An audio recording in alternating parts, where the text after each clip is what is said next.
Bismillahirrahmanirrahim. Rabbi zidni ilman warzuqni fahma. Pada setengah semester pertama kita sudah membahas tentang struktur dan fungsi biomolekul. Maka materi selanjutnya adalah mengenai metabolisme. Untuk kelas ini, metabolisme yang akan dibahas adalah metabolisme karbohidrat yang terdiri dari glikolisis, siklus Krebs, dan fosforilasi oksidatif. Ditambah lagi satu bab mengenai fotosintesis. Sebelum kita masuk ke materi yang telah saya sebutkan tadi, maka kita akan membahas metabolisme secara umum terlebih dahulu. Nah, di gambar ini terlihat bahwa banyak sekali buku-buku, ya, ribuan buku, ya. Walaupun banyak buku, ya, di library ini, tetap saja buku itu ditulis menggunakan hanya 26 abjad saja. Ya. Saya mengasumsikannya seperti ini, ya. Jadi metabolisme, ya, metabolisme itu suatu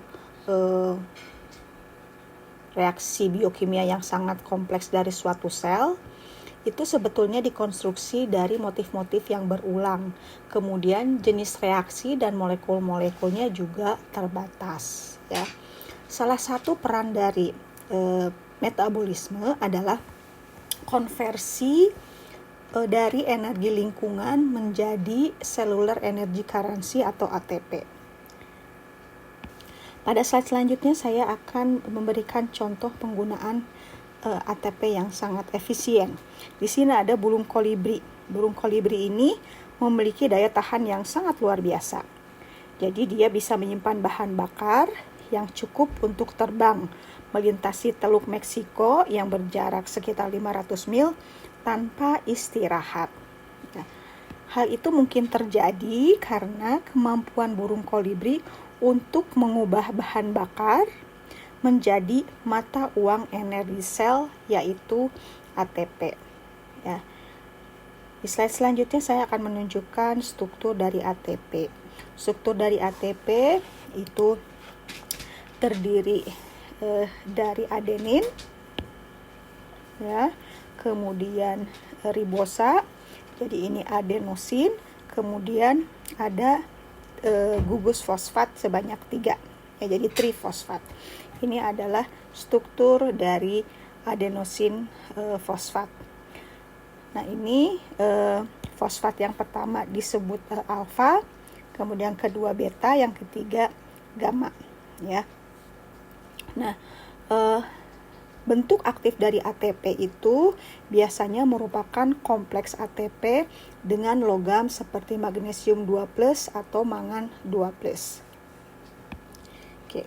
Setelah kalian mempelajari struktur dan fungsi, terutama tentang spesifisitas dan catalytic power dari enzim, kemudian regulasi aktivitas katalitiknya, serta transport dari molekul dan ion juga sudah dipelajari, maka kita bisa menjawab pertanyaan mendasar dari biokimia, yaitu bagaimana sel mengekstrak energi dari lingkungannya, kemudian bagaimana cara sel disintesis dari bangunan dasar atau building block makromolekulnya, kemudian bagaimana cara membuat makromolekulnya. Nah, proses-proses untuk menjawab pertanyaan ini itu dilakukan melalui reaksi-reaksi kimia yang sangat terintegrasi, yang secara kolektif disebut metabolisme, atau bahasa Inggrisnya biasa juga disebut intermediary metabolism. Sekarang kita akan bahas dulu pengertian metabolisme, ya. Jadi metabolisme itu bisa diartikan beberapa macam, ya. Yang pertama, metabolisme adalah keseluruhan proses di mana sistem kehidupan memperoleh dan menggunakan energi bebas, ya, untuk menjalankan berbagai fungsinya. Nanti kita akan bahas fungsi-fungsi apa saja, ya, yang membutuhkan energi bebas. Kemudian metabolisme juga bisa diartikan sebagai keseluruhan reaksi kimia dalam sel suatu organisme. Atau juga metabolisme adalah keseluruhan transformasi molekul yang dikatalisasi oleh enzim dalam sel suatu organisme. Ketika kita membahas tentang metabolisme, ada beberapa istilah yang harus kita ketahui. Nah, jalur metabolisme atau metabolic pathway, ya, itu merupakan serangkaian reaksi-reaksi yang dikatalisis enzim dari suatu prekursor sampai produk, ya. Kemudian ada juga yang disebut dengan metabolit. Metabolit itu prekursor yang diubah menjadi produk melalui serangkaian reaksi metabolisme. Kemudian ada juga yang disebut dengan metabolit antara, di mana metabolit antara adalah gabungan aktivitas seluruh jalur metabolisme yang mengubah prekursor, metabolit, dan produk dengan massa molekul yang rendah, kurang dari 1000 kilodalton. Pada slide selanjutnya kita akan melihat peta dari metabolism pathway, ya. Ini kita atau metabolic pathways, ya. Di sini kita lihat banyak sekali. Ini contohnya yang biru, ini metabolisme dari karbohidrat, yang hijau lipid, kemudian ada amino acid metabolism, yang dimana metabolisme ini saling terkait, ya, saling terkoneksi, ya, atau reaksi-reaksinya itu merupakan coupled reaction atau reaksi gabungan, ya. Sejumlah 2000 metabolic reaction yang diketahui, di mana setiap reaksi itu dikatalisis oleh enzim tertentu.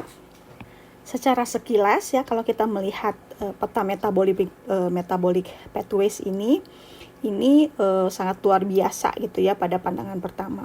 Namun kalau kita teliti lebih cermat lagi, ya, metabolisme ini sebenarnya memiliki desain yang koheren, ya, yang mengandung banyak motif umum, termasuk penggunaan mata uang energi ATP dan juga kemunculan berulang sejumlah intermediate, ya. Faktanya ada sekitar 100 molekul yang memainkan peran sentral dalam semua bentuk kehidupan. Kemudian kalau kita lihat dari jumlah reaksi, ya, dilihat ini reaksinya sangat banyak gitu, ya, sekitar 2000. Tapi kalau kita telah lebih lanjut, jumlah jenis reaksinya itu kecil, ya, dan mekanisme reaksinya ini juga cukup sederhana. Jadi kemudian juga jalur metabolik ini juga diregulasi dengan cara yang umum, seperti yang sudah kita pelajari di enzim, ya, di bahasan enzim. Jadi kalau kita cermati lebih lanjut, metabolisme ini memiliki prinsip dan motif umum, ya. Yang pertama, bahan bakar ini terdegradasi dan molekul-molekul yang besar itu dibuat selangkah demi selangkah dalam serangkaian reaksi yang terkait, ya, yang disebut dengan jalur metabolisme atau metabolic pathway. Kemudian kita akan melihat juga mata uang energi, yaitu ATP, ya. Ini menghubungkan jalur pelepasan energi dengan jalur yang membutuhkan energi. Jadi si ATP ini nanti akan kita bahas lebih lanjut, dia yang akan menghubungkan jalur metabolisme yang membutuhkan energi dan yang menghasilkan energi. Kemudian kita akan lihat juga bahwa oksidasi dari bahan bakar karbon itu akan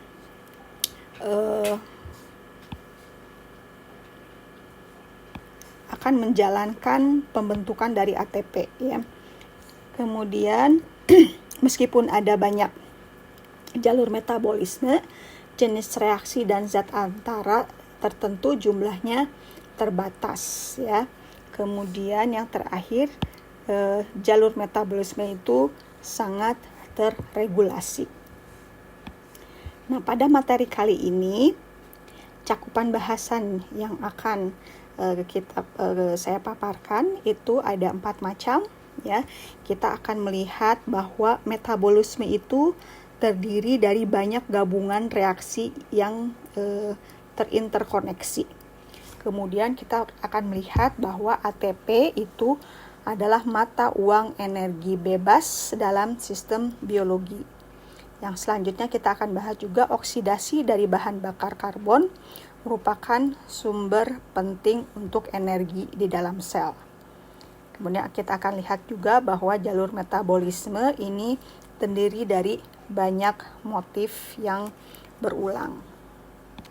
Oke, baik, sekarang kita akan mulai dengan bahasan kita yang pertama, bahwa metabolisme ini terdiri dari banyak gabungan reaksi interkoneksi. Oke, untuk apa sih makhluk hidup itu butuh energi ya? Jadi ada beberapa kegiatan yang membutuhkan masukan energi bebas secara terus-menerus. Contohnya adalah kerja mekanik dalam kontraksi otot atau gerakan seluler ya. Kemudian di dalam tubuh kita terus-menerus terjadi transport aktif molekul dan ion.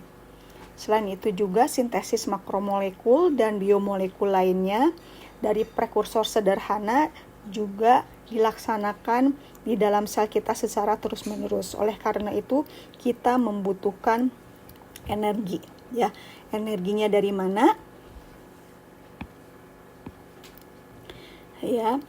Jadi sel ini merupakan sistem isotermal di mana sel ini di dalam sel itu temperatur dan tekanannya itu konstan ya. Jadi karena temperatur dan tekanannya konstan, aliran kalor itu bukan sebagai sumber energi. Karena kalor dapat melakukan kerja hanya bila melewati zona atau objek yang bersuhu lebih rendah atau terjadi ada perbedaan suhu ya. Nah, jadi satu-satunya sumber energi itu berasal dari energi bebas. Nah, energi bebasnya berasal dari mana? Jadi energi bebas yang digunakan dalam proses metabolisme itu berasal dari lingkungan ya. Energi bebas atau kita sebut juga energi bebas Gibbs atau fungsi G ini memungkinkan juga kita memprediksi arah reaksi kimia dan posisi keseimbangan yang tepat. Serta kita juga secara teori dapat memperkirakan jumlah kerja yang dapat dilakukan pada suhu dan tekanan konstan. Di slide selanjutnya kita akan melihat berbagai strategi trofi ya.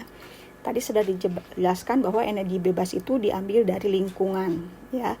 Nah, kebutuhan nutrisi organisme ini mencerminkan sumber energinya. Jadi ada 2 macam strategi trofi, yaitu autotrof di mana organisme ini dapat mensintesis semua unsur selulernya dari molekul sederhana. Contohnya air, karbon dioksida, amonia dan H2S. Kemudian ada heterotrof. Heterotrof itu organisme yang memperoleh energinya melalui oksidasi senyawa organik seperti karbohidrat, lipid, dan protein. Jadi dari asupan makanan ya.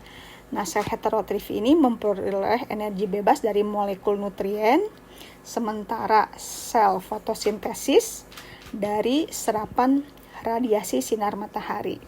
Kedua jenis sel ini dapat mengubah energi bebas menjadi ATP, yaitu senyawa kaya energi.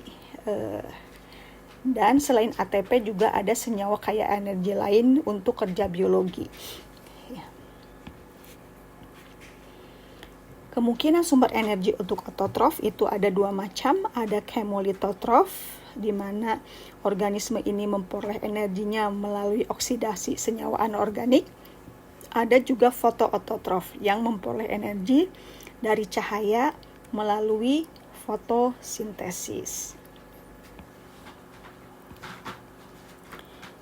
Oke, kita akan kembali lagi ke metabolisme. Jadi metabolisme itu bisa kita kelompokkan menjadi dua macam, yaitu yang metabolisme yang menghasilkan energi atau metabolisme yang membutuhkan energi, ya. Jadi ada yang disebut sebagai katabolisme atau degradasi, di mana nutrisi dan sel konstituen itu didegradasi, ya, untuk menghasilkan energi.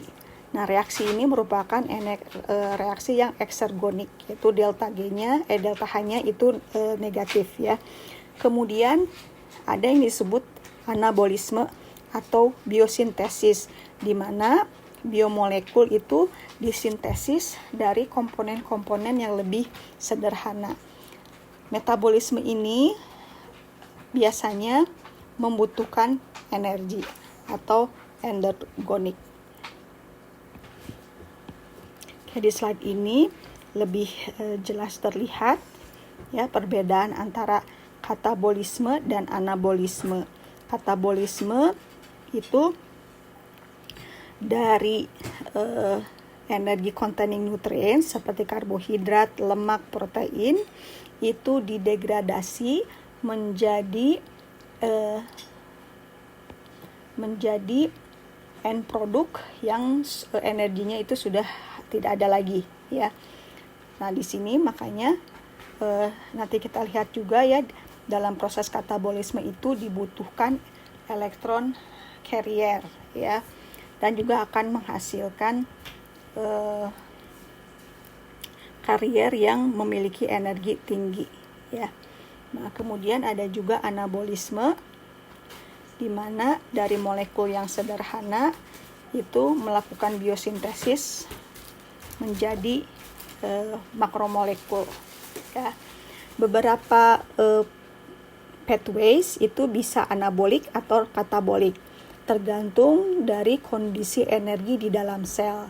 Nah, jalur metabolisme seperti itu disebut juga amphibolik pathways. Jadi kalau misalnya kita lihat secara umum, metabolisme itu penting, ya, ada jalur biosintesis dan ada jalur degradatif yang hampir jalurnya itu berbeda. Sedangkan kalau kita lihat lebih lanjut, ada beberapa tipe jalur metabolisme, yaitu ada konvergen, ya, dari banyak sekali prekursor, ya, atau dari banyak sekali makromolekul itu menjadi molekul sederhana, jadi satu molekul yang sama. Kemudian ada divergen, dari satu molekul prekursor itu bisa ke berbagai anabolisme. Jadi ada konvergen katabolisme, ya, dari semua makromolekul kemudian dipecah menjadi prekursor yang lebih sederhana. Sedangkan yang divergen itu divergen anabolisme, dari molekul yang sederhana itu bisa menjadi beberapa makromolekul yang lebih kompleks. Kemudian ada yang berbentuk lingkar atau cyclic pathway, ya. Ini nanti juga akan kita bahas, ya. Jadi itu tipe jalur metabolisme, ada konvergen, divergen, dan lingkar. Nah, sebenarnya apa sih tujuan kita mempelajari metabolisme? Ya, sangat rumit gitu, ya. Nah, tujuannya itu kita bisa mengidentifikasi reaktan, produk, dan kofaktor, termasuk juga stokiometrinya dari tiap-tiap reaksi yang terlibat. Setelah kita mengidentifikasi ini, kita dapat memahami bagaimana cara mengendalikan reaksinya, ya. Kemudian kita juga dapat mengidentifikasi fungsi biologi tiap reaksi dan mekanisme pengendaliannya, ya. Jadi banyak sekali penyakit-penyakit yang terjadi akibat kelainan metabolisme. Kalau kita memahami metabolismenya secara benar, maka kita akan bisa mencari solusi untuk mengobati penyakit metabolisme tersebut. Ketika kita mempelajari metabolisme, ya, maka tidak jauh-jauh pasti kita akan berhubungan dengan yang namanya energi, ya. Kita lihat apa sih pentingnya energi, ya. Sebelumnya juga sudah disebutkan. Jadi energi itu dibutuhkan supaya makhluk hidup itu bisa melakukan kerja, dia bisa tumbuh, bisa bereproduksi, dan bisa melakukan reaksi-reaksi yang penting. Nah, sifat dasar makhluk hidup itu bisa mengkonversi energi, ya, bisa mengekstrak energi dari lingkungan dan menyalurkannya dalam kerja biologi, ya. Kalau di ilmu kimia, ya, energi kimia itu dari bahan bakar bisa dirubah menjadi macam-macam, ya. Bisa menjadi gradien konsentrasi, bisa menjadi energi listrik yang semuanya dipakai untuk bergerak, panas, atau dikonversi dalam bentuk cahaya. Nah, di dalam sel biologi, transformasi energi biologi ini juga mematuhi hukum-hukum termodinamika, ya. Jadi kalau ingat lagi ke pelajaran TPB, ya, perubahan energi yang terjadi dalam reaksi kimia itu bisa kita ekspresikan melalui energi bebas Gibbs, ya. Apa sih energi bebas Gibbs itu? Namanya energi bebas gitu, ya, energi yang available untuk langsung dipakai untuk melakukan kerja. Syaratnya ada reaksi pada suhu dan tekanan yang tetap. Nah, di dalam energi Gibbs ini kita lihat, ya, kalau ini mungkin masih ingat persamaannya. Energi Gibbs ini tergantung kepada entalpi dan juga entropi. Entalpi ini merupakan kandungan kalor dari sistem reaksi, sedangkan entropi itu ekspresi kuantitatif dari keacakan atau ketidakaturan sistem. Nah, di sini saya memperlihatkan ada beberapa konstanta fisik, ya, berikut dengan unitnya yang biasa dipakai di termodinamika, ya. Jadi unit dari delta G dan delta H itu biasanya pakai joule per mol atau kilojoule per mol, ya. Delta S juga. Tetapi di dalam biokimia kita juga biasa mengekspresikan ketiga besaran ini, ketiga fungsi ini dengan unit kalori per mol, ya. Nah, ilmu yang mempelajari tentang energi ini, ya, di dalam biokimia ada namanya bioenergetika, ya, studi kuantitatif transduksi energi, yaitu perubahan satu bentuk energi ke bentuk lain yang berlangsung pada sel makhluk hidup serta sifat dan fungsi proses kimia yang mendasari transduksinya. Oke. Untuk memahami bioenergetika ini, kita kembali ke materi di TPB, ya, tentang kesetimbangan, ya. Misalkan ada suatu reaksi A plus B sejumlah molekul A bereaksi dengan sejumlah molekul B menjadi sejumlah molekul C dan D, ya. Nah, ketika ada reaksi A plus B, ya, maka reaksi itu akan terus berubah sampai akhirnya terjadi kesetimbangan antara A, B, dan C dan D, ya.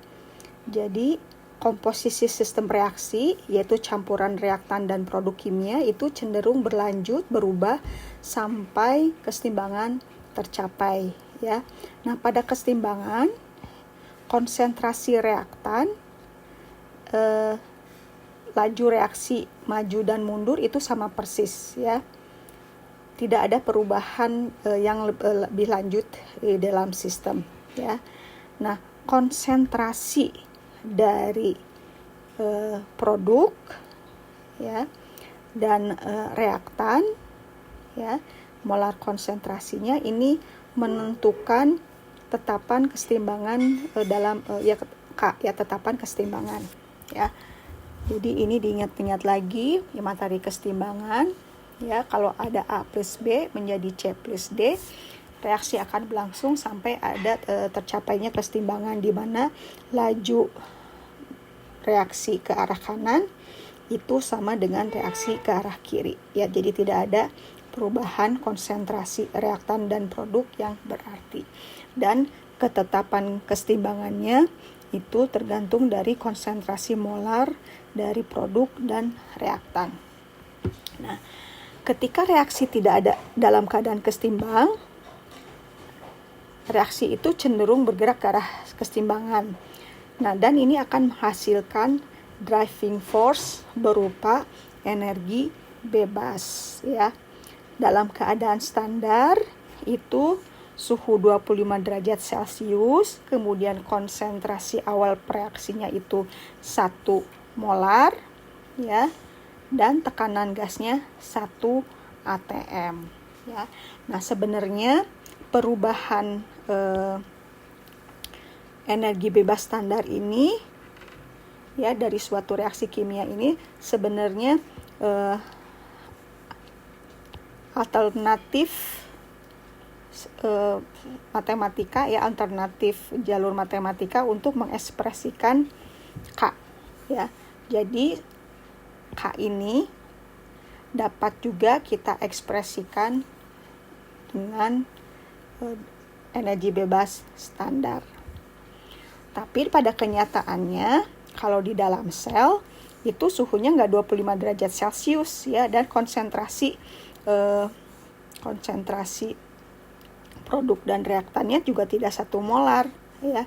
Jadi harus ada definisi ulang untuk keadaan standar di dalam sel, ya. Nah, di dalam sistem biokimia itu biasanya keadaannya itu di larutan buffer pH mendekati 7 dan konsentrasi airnya tetap 55,5 molar. Jadi di dalam biokimia, delta G standar dalam keadaan biokimia itu lambangnya ditambahin prime, ya. Jadi delta G standar prime, di mana ini berhubungan langsung dengan K, ya. Jadi delta G itu merupakan ekspresi alternatif untuk menyatakan tetapan kesetimbangan, ya. Jadi delta G ada yang menuliskan prime 0, ada juga yang 0 prime, ya. Di setiap buku itu berbeda, ya. Nah, ini disebut juga sebagai standar free energy changes atau standar transform constant, ya. Nah, ini kita kembali ke keadaan kesetimbangan ini. Jadi energi bebas itu sama dengan energi bebas standar biokimia, ya, ditambah RT ln K, ya. Ini K, di mana pada kesetimbangan itu delta G sama dengan 0. Oke, pada slide berikutnya kita akan melihat hubungan antara nilai K tetapan kesetimbangan, ya, dengan nilai delta G atau perubahan energi bebas standar dalam kilojoule per mol atau dalam kilokalori. Kalau ininya tetapan keseimbangannya 1000, maka delta G-nya dalam kilojoule minus 17, dalam kilokalori minus 4,1, ya. Kemudian untuk mengingatkan juga, ya, ketika nilai tetapan kesetimbangannya itu lebih dari 1, maka delta D-nya negatif, ya. Dan kalau misalnya semua komponennya itu konsentrasi molarnya 1 molar, maka ini reaksi bisa berlangsung spontan, ya. Kalau K-nya itu sama dengan 1, maka delta G-nya 0. Berarti reaksi ada dalam keadaan kesetimbangan. Ketika K-nya kurang dari 1, maka delta G-nya positif, di mana reaksinya tidak berlangsung spontan, tetapi si reaksinya itu berjalan ke arah kebalikannya. Oke, beberapa slide tadi ini untuk mengingatkan kembali apa itu delta G atau energi bebas Gibbs dan juga tetapan kesetimbangan. Selanjutnya kita akan kembali lagi ke metabolisme, ya. Nah, metabolisme. Jadi bagaimana sih jalur spesifik yang ada di dalam metabolisme itu dibangun dari beberapa macam reaksi individu, gitu ya. Nah, untuk suatu reaksi itu disebut jalur metabolisme, itu harus ada 2 kriteria yang dipenuhi. Yang pertama, reaksi-reaksi individu tersebut harus spesifik ya. Kemudian seluruh rangkaian reaksi yang membentuk jalur metabolisme ini secara termodinamika itu bisa terjadi, ya. Nah, reaksi yang spesifik hanya akan menghasilkan satu produk atau sekumpulan produk tertentu dari reaktannya. Nah, fungsi enzim ini memberikan kekhususan ini, ya. Nah, kemudian kalau secara termodinamika, reaksi dapat terjadi secara spontan jika delta G atau perubahan energi bebasnya bernilai negatif, ya. Jadi, keseluruhan perubahan energi bebas untuk rangkaian reaksi ini bisa digabungkan, ya. Dengan digabungkan, jadi bisa saja ada satu yang positif, ada satu yang negatif, tetapi secara total itu delta G-nya negatif, ya. Jadi secara termodinamika reaksi itu bisa terjadi. Karena kita lihat lagi lebih jelas mengenai reaksi interkoneksi, ya. Ini contohnya dari molekul A menjadi molekul B plus C, di mana perubahan energi bebasnya itu plus, ya. Kemudian dari B menjadi D, itu perubahan energi bebasnya minus 34. Kalau digabung secara keseluruhan, ya, A itu bisa berubah menjadi C, dan D delta G totalnya ini minus 13, ya. Jadi ini reaksi A menjadi C dan D itu masih bisa terjadi karena ada suatu reaksi yang tidak menguntungkan secara termodinamika ini bisa didorong oleh reaksi yang menguntungkan. Tapi di sini ada interkoneksinya, ya. Jadi ada intermediate yang ada di dalam setiap individual reaction, ya. Oke, sekarang kita akan masuk ke bahasan selanjutnya, di mana ATP adalah mata uang energi bebas dalam sistem biologi, ya. Sama seperti perdagangan yang difasilitasi oleh penggunaan mata uang bersama, ya. Nah, ini di dalam sel, ya, terjadi metabolisme, ini juga sama, ini difasilitasi oleh penggunaan mata uang energi yang berupa adenosin trifosfat atau ATP, ya. Nah, bagian dari energi bebas yang berasal dari oksidasi bahan makanan atau juga yang dari cahaya diubah ke dalam molekul yang sangat mudah diakses ini, yang bertindak sebagai donor energi bebas di hampir semua proses yang membutuhkan energi seperti gerakan, transfer aktif, dan biosintesis. Ya, jadi sebagian besar katabolisme ini terdiri dari reaksi yang mengekstrak energi dari bahan bakar seperti karbohidrat dan lemak, kemudian diubah menjadi ATP. Oke, selanjutnya kita akan membahas lebih dalam kenapa sih ATP ini berlaku sebagai mata uang energi bebas. Ya. Jadi pertama, hidrolisis ATP ini sifatnya eksogenik, ya.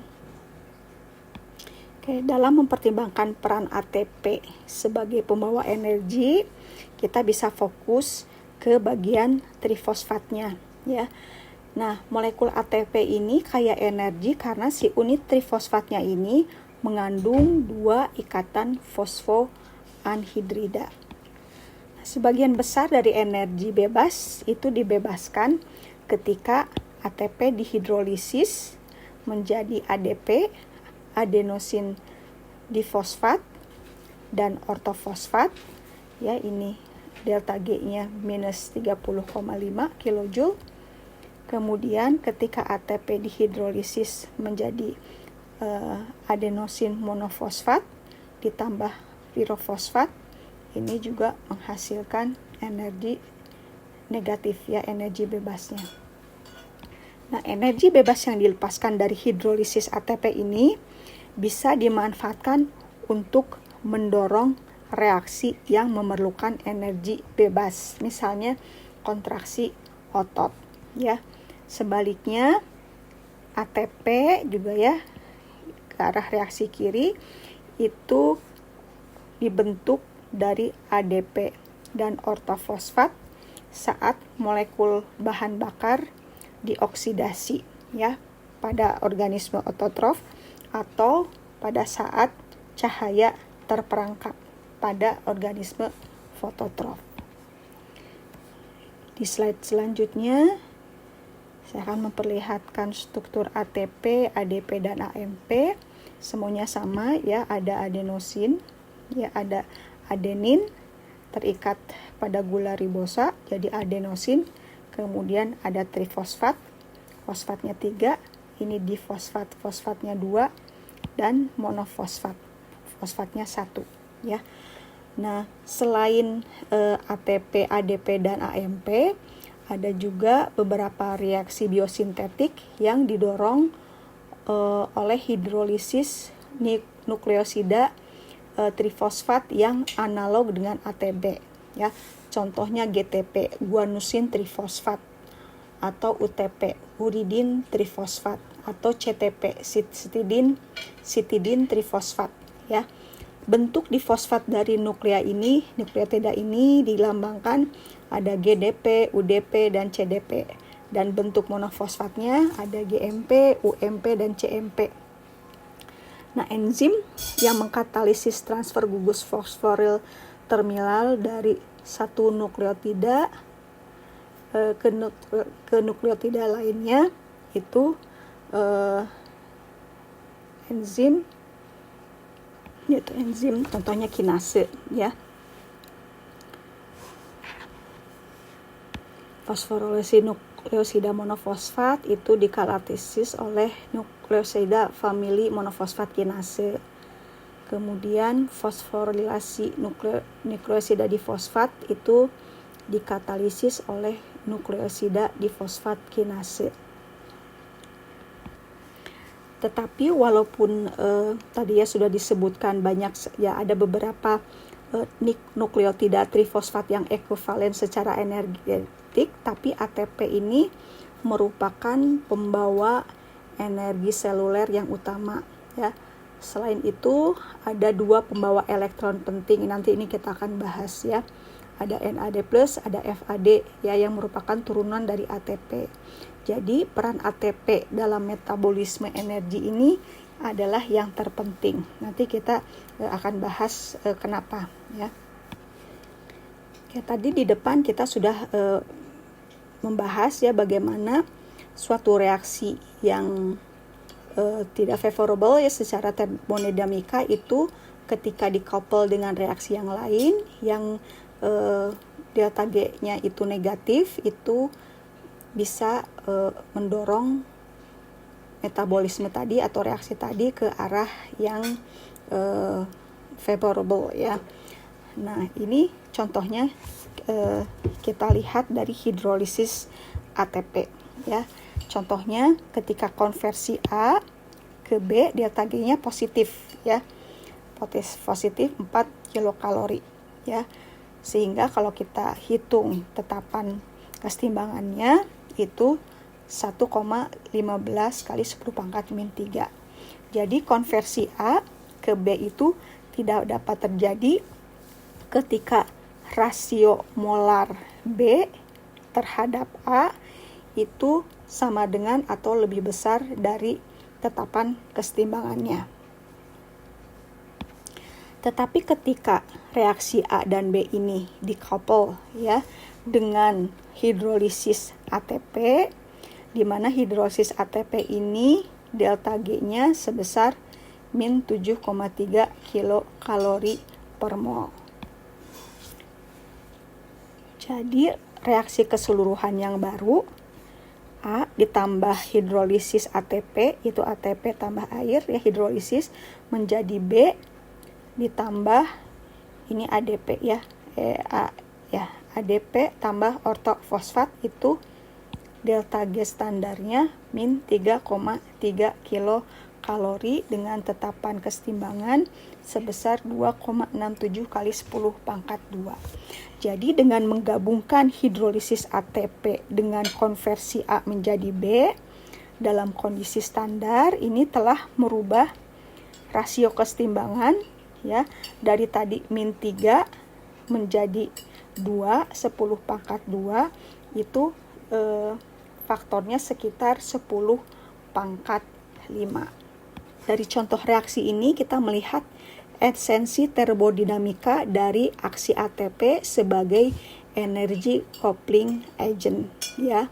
Makanya sel itu mempertahankan tingkat ATP yang tinggi dengan menggunakan substrat yang dapat teroksidasi atau cahaya sebagai sumber energi bebas untuk mensintesis molekul. Nah, di dalam sel ya, ketika suatu reaksi itu digabung dengan hidrolisis satu molekul ATP, maka rasio dari produk dan reaktan itu akan meningkat sebanyak 10 pangkat 8. Jadi secara umum hidrolisis sebanyak N molekul ATP ini dapat merubah rasio kesetimbangan dari reaksi gabungan ya, rasio produk per reaktannya itu sebanyak faktornya 10 pangkat 8 kali N. Contohnya hidrolisis 3 molekul ATP dalam suatu reaksi gabungan akan merubah rasio kesetimbangan sebanyak 10 pangkat 24. Jadi sebagai kesimpulan, suatu reaksi yang secara termodinamika itu tidak disukai ya, itu bisa dikonversi menjadi reaksi yang dapat terjadi dengan cara mengkoppel reaksi tersebut dengan hidrolisis sejumlah molekul ATP ya, menjadi suatu reaksi baru yang secara termodinamika itu mungkin terjadi ya. Nah, reaksi A dan B ini itu tidak hanya berupa reaksi kimia ya. Jadi perubahan dari A dan B ya, dari couple reaction tadi itu bisa ditafsirkan juga secara umum ya, tidak hanya sebagai spesies kimia yang berbeda. Misalnya A dan B itu dapat mewakili konformasi yang diaktifkan dan tidak diaktifkan dari protein yang diaktifkan oleh fosforilasi dengan ATP, atau misalnya melalui perubahan konformasi protein. Jadi molekul motor seperti miosin, kinesin itu merubah energi kimia ATP menjadi energi mekanik ya.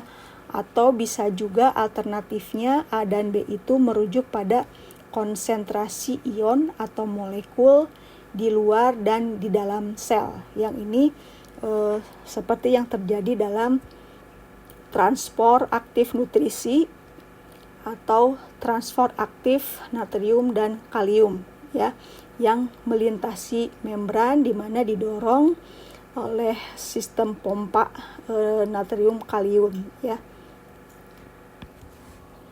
Oke, selanjutnya kita akan lihat bagaimana potensi fosforil ATP yang tinggi ini dihasilkan karena adanya perbedaan struktural antara ATP dan produk hidrolisisnya ya. Jadi kenapa ATP ini menjadi donor gugus fosforil yang sangat efisien, ini kita bandingkan dengan molekul lain yang memiliki gugus fosforil juga ya. Nah, kalau misalnya hidrolisis ATP itu menjadi ADP dan ortofosfat, itu delta G-nya minus 30,5, sedangkan hidrolisis dari gliserol 3-fosfat itu hanya menghasilkan energi Gibbs sebesar min 9,2 ya. Di sini berarti ATP memiliki potensi transfer fosforil yang lebih tinggi dibandingkan gliserol 3-fosfat. Kalau kita bahas lebih mendalam, kenapa ATP itu memiliki potensi transfer fosforil yang lebih tinggi, itu ada beberapa faktor penting ya. Yang pertama itu faktor stabilisasi resonansi, kemudian electrostatic repulsion, dan stabilisasi karena hidrasi. Ya, sekarang kita lihat hidrolisis dari ATP. Oke, kita lihat ini mekanisme terjadinya hidrolisis dari ATP ya. Kenapa hidrolisis ATP itu menghasilkan perubahan energi bebas yang besar ya. Nah, perubahan energi bebas yang besar itu terjadi karena adanya perbedaan antara energi bebas dari produk dan reaktannya ya.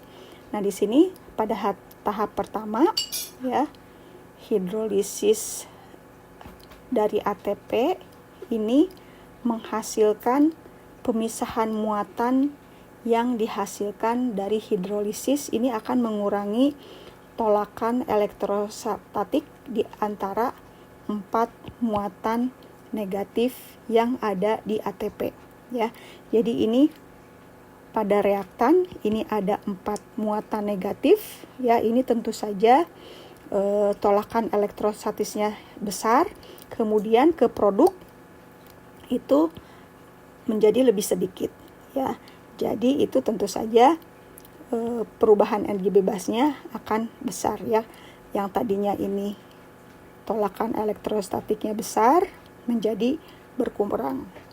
Kemudian yang kedua, dari hidrolisis ini akan menghasilkan produk fosfat anorganik yaitu ortofosfat, di mana ortofosfat ini dia punya hibrid resonansi ya, di mana ortofosfat ini jadinya lebih stabil dibandingkan reaktannya, jadi lebih disukai. Kemudian faktor ketiga yang mendukung hidrolisis ATP adalah tingkat solvasi atau hidrasi yang lebih besar dari produk ortofosfat ya dan ADP dibandingkan terhadap ATP. Jadi molekul air itu bisa terikat secara efektif terhadap ADP dan ortofosfat ya daripada terhadap ATP ya, sehingga ADP dan ortofosfat itu lebih distabilkan oleh hidrasi. Itu sebabnya perubahan energi bebas dari hidrolisis ATP itu besar ya, karena ketiga faktor tersebut. Nah, selanjutnya kita akan membahas mengenai senyawa dengan potensi transfer fosforil yang lain ya. Jadi ATP itu bukan satu-satunya senyawa dengan potensi transfer fosforil yang tinggi ya. Ada beberapa senyawa yang memiliki potensi transfer fosforil yang lebih tinggi daripada ATP ya. Contohnya fosfoenolvirufat atau PEP, ada kreatin fosfat, dan ada 1,3 bifosfogliserat ya, 1,3 BPG. Kalau kita bandingkan standar free energi dari hidrolisis beberapa senyawa yang mengandung gugus fosforil ya. Ini kita lihat ya, ada PEP 13 PPG ya, kreatinin fosfat ya. Kita lihat di sini urutannya, jadi di batas ini minus 25 ya, delta G-nya di atas minus 25 kilojoule per mol. Itu merupakan senyawa yang high energy ya. Di antaranya itu ada PEP. Kemudian peringkat yang kedua ada 1,3 bifosfogliserat. 1, 2, 3, kemudian ada fosfokreatin, kemudian ATP ya. Kemudian ada yang low energy compounds, yaitu glukosa 6 fosfat dan glycerol 3 fosfat ya. Nah,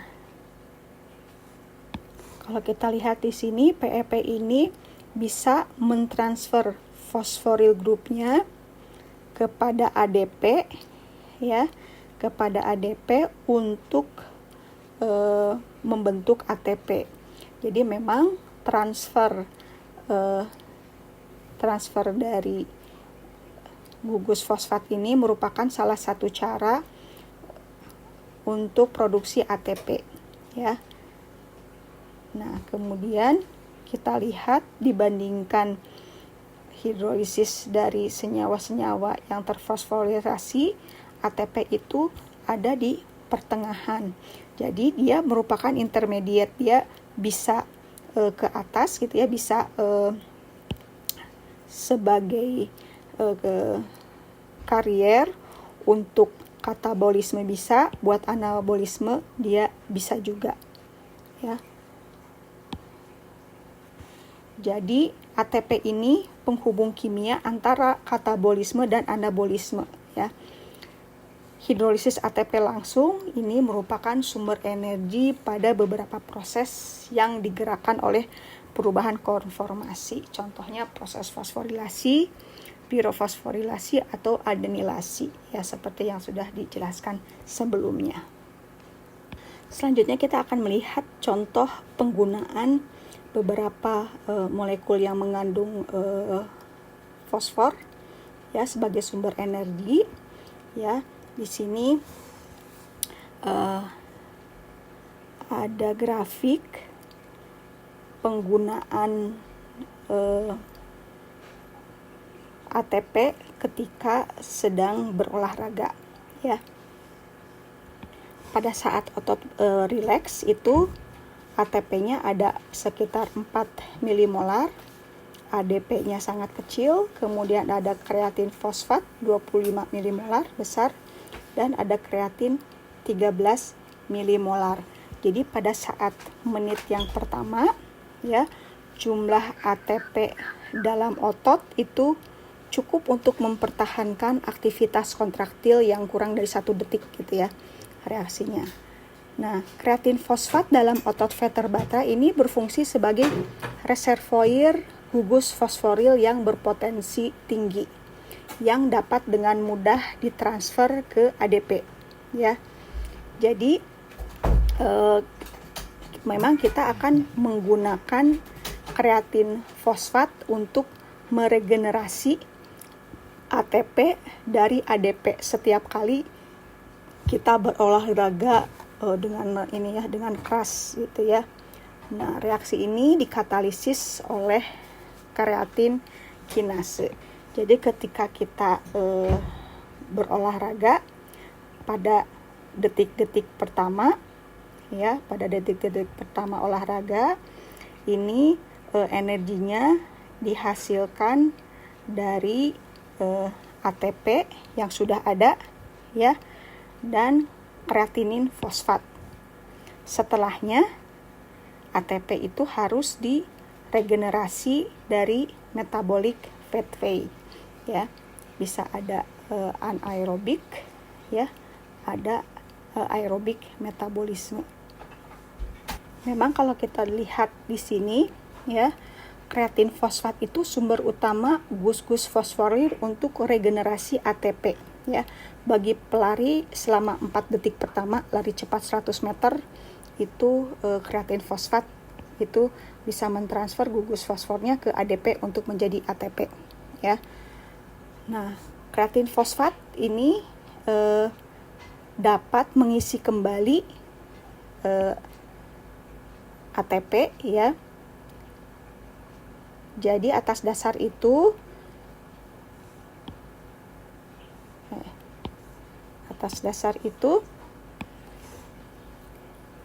penggunaan kreatin sebagai suplemen makanan oleh para atlet olahraga yang membutuhkan aktivitas intens dalam waktu singkat, ya. Jadi kalau pakai suplemen ini kemudian mau berolahraga, kreatinin fosfat ini bisa dengan cepat, ya, bereaksi dengan ADP untuk menghasilkan ATP, ya. Ini plus ke arah kanan, tapi kalau ke arah berarti spontannya ke arah kiri, ya. Jadi dengan adanya asupan kreatin fosfat ketika sedang berolahraga, ini dia langsung akan mensuplai ATP, ya, yang dijadikan sebagai bahan bakar untuk bergerak, ya. Nah, setelah kumpulan kreatin fosfat habis, ATP itu kemudian harus dihasilkan